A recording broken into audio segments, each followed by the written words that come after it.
Hello, welcome to the Ask Barry V Show. I'm Barry Vanover, and this is my cohort, Miles Baker. We have a special show for you guys today because we have a special guest speaker that's going to be answering some of your questions and is going to demo some office self-defense. It's Master Ken of the YouTube sensation show Enter the Dojo and his Ameridote system. So that's going to probably be on their next 4 episodes. At the very end, you'll have a special segment. So don't once we go off, don't tune out and hang in to see what Master Ken has to say. Today's show is brought to you by Krav Maga Universal. Krav Maga Universal's president is Ernie Kirk. Krav Maga Universal does a great job at instructor certifications. If you're thinking about starting a Krav Maga program a couple nights a week in your school, or if you're looking to train your instructors for extra curriculum, Mr. Kirk does a great job. And he's either the only American right now that can certify someone through the actual Wingate Institute in Israel, which is the birthplace of Krav Maga. So that's pretty cool. So if you guys have any Krav Maga needs at all, go to KravMagaUniversal.com and connect with Mr. Kirk. All right, Mr. Baker, let's go ahead and get started with our first questions. Sure. We have some good questions this week, as always. The first one's about opening a martial arts school. But Bill W. asked, he's thinking of opening a martial arts school. How do you determine the best location for an area? It's a good question. It's a great question.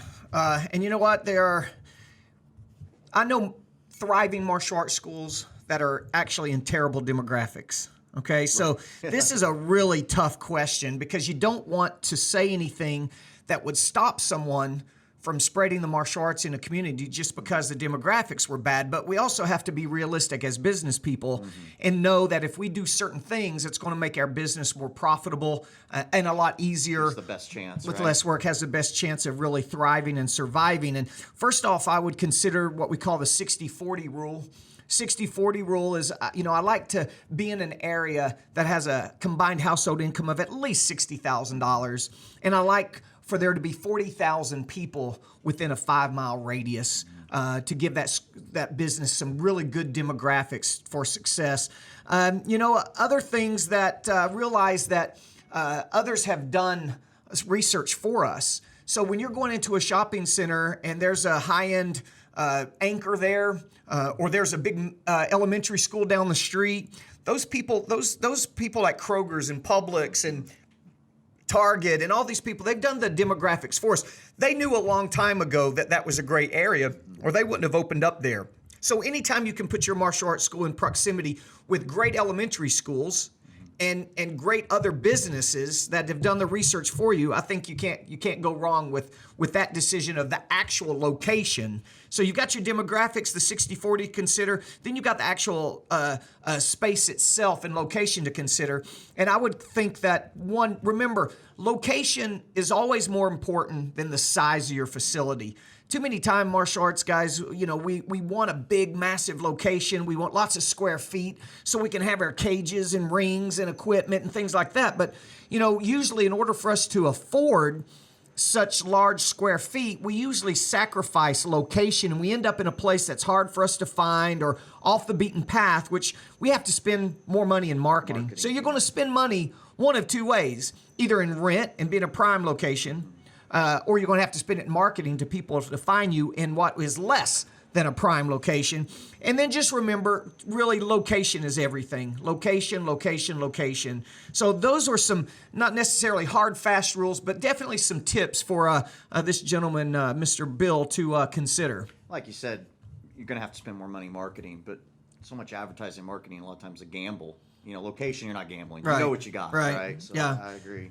Our next question for this week, Richard P. asked, what are your tips for increasing revenue at your annual Christmas sale? Oh yeah, Christmas is coming right around the corner. Actually, November 7th is when all of our schools are having their Christmas sale. So we do it early. We try to get that disposable income before the Black Friday sales and it gets spent. But, to have a really good Christmas sale, you got to consider the products. You got to have products to sell. So, Mr. Baker, as you know, with Premier Martial Arts in our organization, we started on our Christmas product line, the actual clothing and T-shirts and socks and backpacks, all of that stuff in July, getting all that stuff ready, designed, and samples in. So you have to have good products that are exciting and different.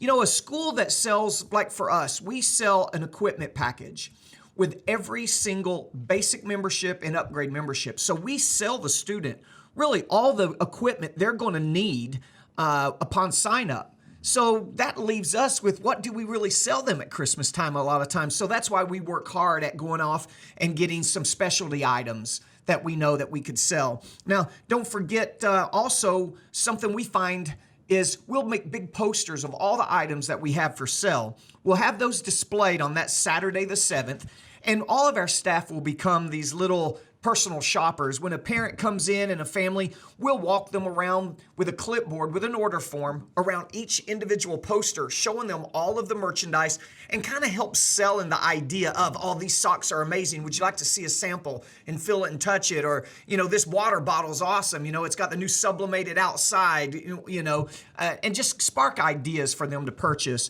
Also, don't forget that your equipment sells and your new student sells for Christmas. So most schools have a Karate for Christmas special that they're running. That really should be part of your Christmas sales. You know, maybe the Karate for Christmas special is a month of martial arts lessons and a uniform wrapped for $169 or something like that, or $149 or whatever. You know, and advertising that in the community. But you know, we do a lot of business in our Christmas sale from upgrade memberships, sparking the idea that if mom and dad hasn't upgraded that child to black belt training or premier training or leadership, that this is the perfect time for Christmas to give the gift of black belt training. And then what we do is we give 50% off the equipment package. So mom and dad get 50% off the equipment package for all that equipment to wrap for under the tree for the child when they open it up on Christmas morning. We didn't lose any money on the equipment. What we really did was sell them the equipment at cost. And then, of course, we made our money on our down payment or our paid in full, and of course all the residual income for that 36-month of contract amount, you know, that we're going to be getting. A couple other things. What was it that Mr. Hensley was doing? He does private lessons and Okay. prepaid test fees for the year, which I thought was creative. So he says a bundle of private lessons. Yep. And also, people can pay their test fee for the entire year. Yeah. So I've never done that myself, but that sounds like a great it's idea to creative, add yeah. to it as well. I agree.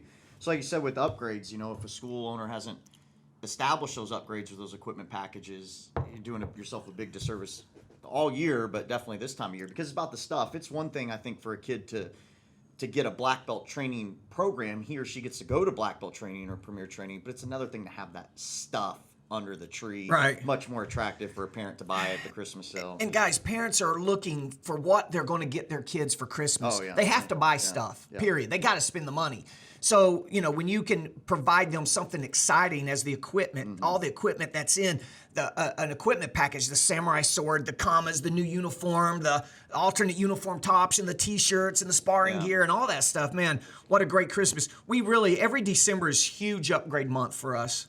And the great thing is it's there's not that many places to get martial arts things. It's Right. you. You're the school. You're the teacher. It's you. Whereas all the other companies that sell the iPads or the gaming systems, they're all vying for that Right. that money. But it's just us that provide these things. If you guys want to just see what Premier Martial Arts did for our Christmas sale, actually today on Facebook at Premier Martial Arts International Facebook page, by the way, like us, if you go to there, you can see a post where I put all the posters up of all the equipment and gear and t-shirts and clothing and apparel that we have for our Christmas sale. It might spark some ideas for your own Christmas sale. Our last question for this week is Sandy asks, my program director has been having some difficulty upgrading students recently. Do you have any advice that could help her? Well, Sandy, there's a lot to upgrading. It's hard for me to know exactly what your problem is for upgrading for sure. But I can tell you that effective upgrading is first and foremost all about the classroom floor. You know, if those classes aren't fun, exciting, if your students aren't progressing and getting better, if you're not selling the benefits of becoming a black belt and empowering lives through black belt training, your program director is going to have a hard time of upgrading. So, you know, I like to say that there's nothing that the program director can do in the program director's office to make up for what did or did not happen with the instructor on the classroom floor. So, you got to think that's first and foremost. So, make sure your classroom is tight. Make sure the instruction is exciting. Teach your instructors how to subtly sell upgrade programs, by highlighting and mentioning black belt training. And, some of the ways to do that too is when a student is marked for a certain upgrade, like we're going to target this child or this family for black belt training, we'll hand out a certificate of acceptance where they're not in black belt training. We're just saying we're accepting them into black belt training. And we make a big deal about it and everybody claps for them. So that's like a little mini commercial about your upgrade programs. When the child upgrades to a specific upgrade program, we'll hold the uniform out of the equipment package and present that to them at the end of a class coming up in the future to announce that they are in black belt training or they are in the premier training program. So that's some key things that we could do to constantly keep the thought about upgrading. Some things that you just did at your school was you hung, you put the belts. The belts. Tell us we about went that ahead a little and bit. Just purchased black belts and embroidered the students' names on them and put them on the walls. So while they're not black belts yet, as soon as they join black belt training, their black belts actually ordered for them, hung on the wall as a constant reminder. I think it's a great retention tool. Yeah, and schools used to do that all the time. Yeah. But that way the kid every day sees his black belt on the wall. So great for retention, but then all the other kids going, I want my name up on that wall, and I want my black belt setting there. And it's a constant reminder. I think a lot of times instructors forget about the upgrade programs and mention it in class, and sometimes it just gets overlooked, and you really can't do that. And then the biggest tip that I could probably give Sandy's program director would be to get organized, that it's always part of the business. One, set goals for the number of upgrades that you're going to attempt every single month. And we actually start the upgrade process on the 15th of the month before. So I think we're filming this in October. So let's go back to the 15th of September. All of our schools would have targeted a list of names of all the people that we feel are primed for upgrading to one of our 4 different upgrade programs. We make that list, and we actually start 2 weeks ahead of time, the 15th of last month, targeting that list, pre-framing the student and parent, making appointments to meet with the student and parent, and what type of meeting it is. Is it a placement evaluation? Is it a progress check? Is it a certificate of acceptance? Is it a renewal conference? Right? So we plot all of that out, and then we mark the progress of, was the appointment scheduled with the parent? Did they show up? Did we have to reschedule all the way through that next month? So there's the urgency for upgrading because we set a goal and we followed specific actions on a chart, on a spreadsheet, or it's in Studio Pro software now, where your program director can't forget about it. It helps keep them organized. Yeah. Very nice. So that's our 3 questions for this week. Okay. Yep. Our marketing tip brought to you by martialartsmarketing.com. Since somebody asked us questions about the tips on upgrading, I wanted to show you guys the certificate of acceptance.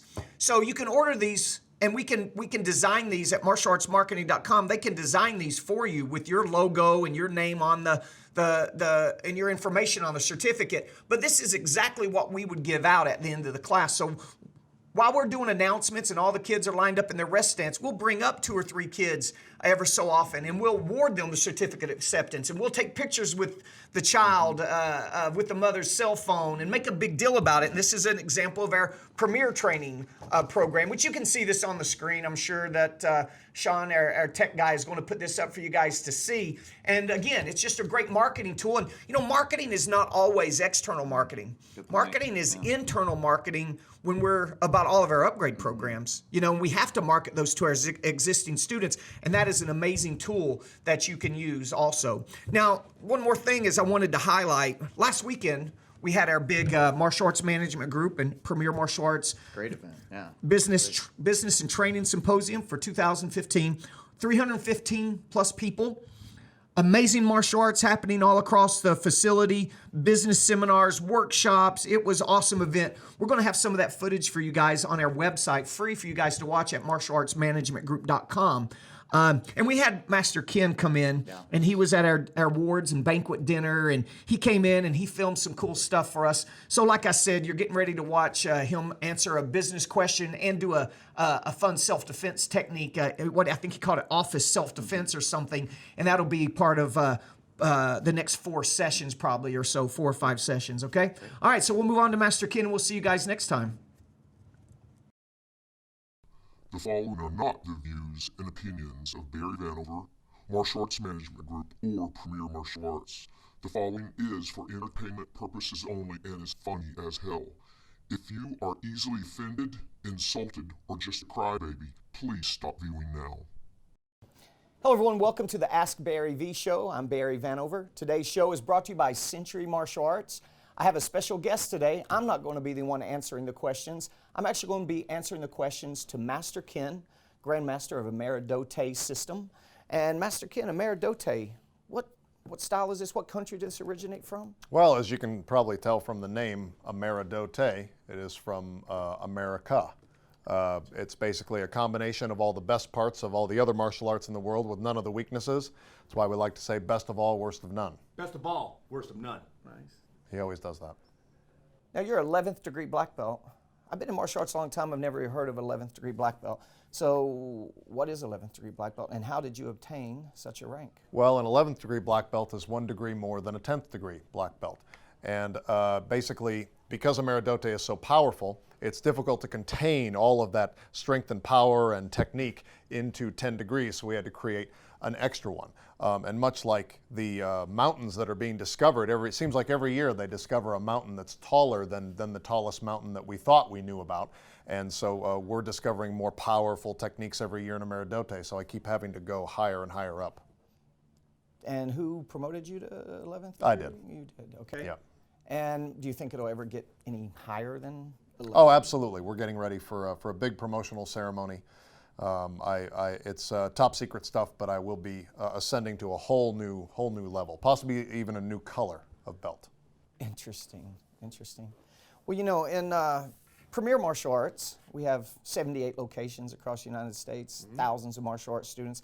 Sometimes people refer us as a McDojo. Now, I know you, and I've seen your YouTube shows and how serious martial arts. You're, of course, not a McDojo school. You have what, maybe 10, 15 students in the school? Well, we have 6, 7 students in the school, but we actually have 145,000 YouTube subscribers who come every week to get their virtual self-defense instruction through the internets. Nice. All right.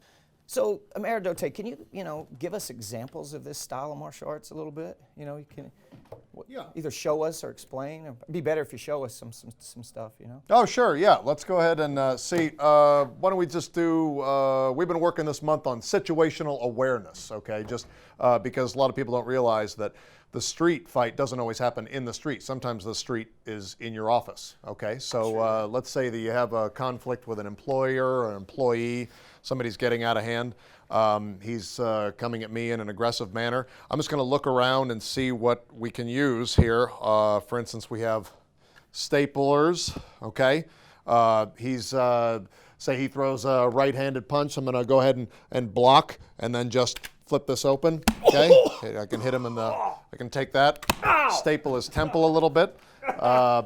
If I'm worried about him reaching out again, I can do a pressing check, okay? And just staple his hand to his chest, okay? I can double up here, okay? It can be striking, okay? Do a double staple here, okay? Staple his eyes closed, okay? Now he can't see. We can do that. Then we can sort of finish by stapling the groin, okay? That's a good way to disable somebody. You also want to make sure that you sanitize afterwards. Once you're touching the groin, just always make sure that your hands sanitize.